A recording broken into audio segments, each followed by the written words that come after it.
Thank you, Presiding Officer. I start by stating my disagreement with the motion and to the whole notion of stopping the reduction of prescription charges, particularly in the light of the SNP's early promise to abolish prescription charges for cancer patients and for those with chronic conditions, as has been already said. These were the first election promises that the SNP broke on entering office. Their manifesto said, "We will immediately abolish prescription charges for people with chronic health conditions and people with cancer." The only thing that happened immediately was that the promise was broken. And today, people with chronic health conditions and cancer are still paying for their prescriptions, albeit at a reduced rate.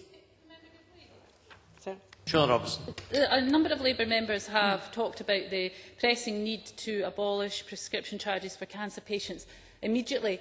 Can I ask why in 8 years you didn't do that, given that you feel so strongly about it today?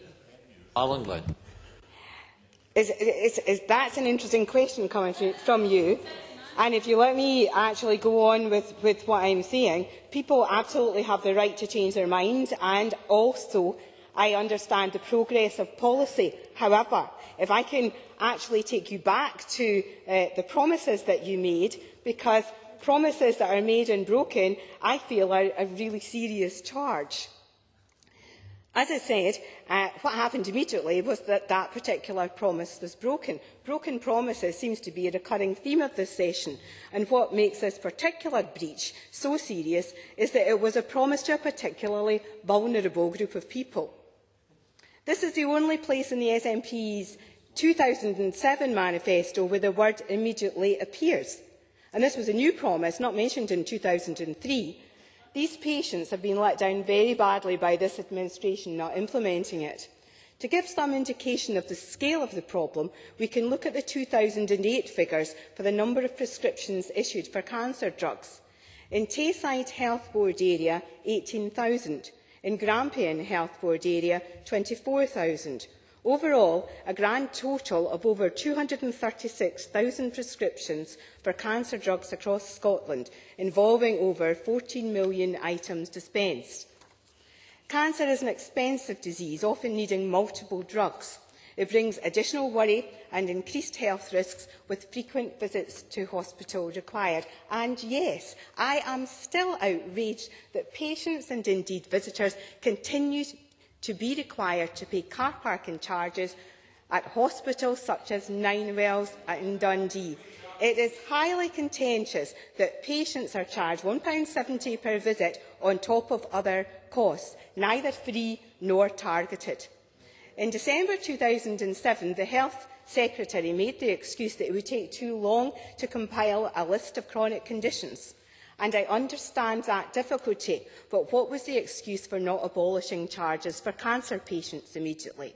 In England, as the Labour amendment says, cancer patients began receiving prescriptions for their treatment free of charge almost a year ago.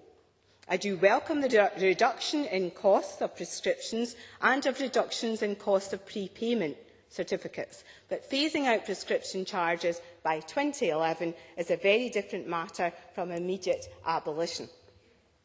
The Conservative motion calls for more money to be spent on health visitors in Scotland, to be funded directly by withdrawing the proposals for further reductions in prescription charges. While I disagree with their premise, I do welcome the opportunity for the debate about health visitors, key professionals whose work I agree should be seen as a priority, and I don't think there is any disagreement at all in the Chamber about that. I am also concerned about health visitor vacancies in NHS Tayside. 4 posts unfilled for 3 months at the end of last year. These are key professionals whose expertise is vital in areas such as the assessment of child protection. Unfilled vacancies place additional pressures on existing nursing staff, particularly when they come on top of other nursing post vacancies. Over 162,000 hours were worked by bank nurses between April and October last year in Tayside. Of course, budgeting is difficult. Priorities have to be balanced: screening babies, tackling healthcare-associated infections, paying £30 million in distinction awards for consultants. But choices have to be made, but with the utmost care. To return to the amendment, in Scotland, we now have the umbrella organisation, the Scottish Cancer Coalition, but because of the nature of their work, some cancer charities are cross-border organisations, such as Macmillan. They now have a different message for cancer patients in Scotland than in England. On the 20th of January 2009, on its website, they welcomed the UK Government's announcement that cancer patients would receive free prescriptions by April. They said this was absolutely the right thing to do. Cancer not only threatens your life, but it can also make you poor. Free prescriptions will transform the lives of thousands of people living with cancer who are struggling to pay for drugs. And they pointed out that most people's income drops significantly after a cancer diagnosis. The extra cost mounts up.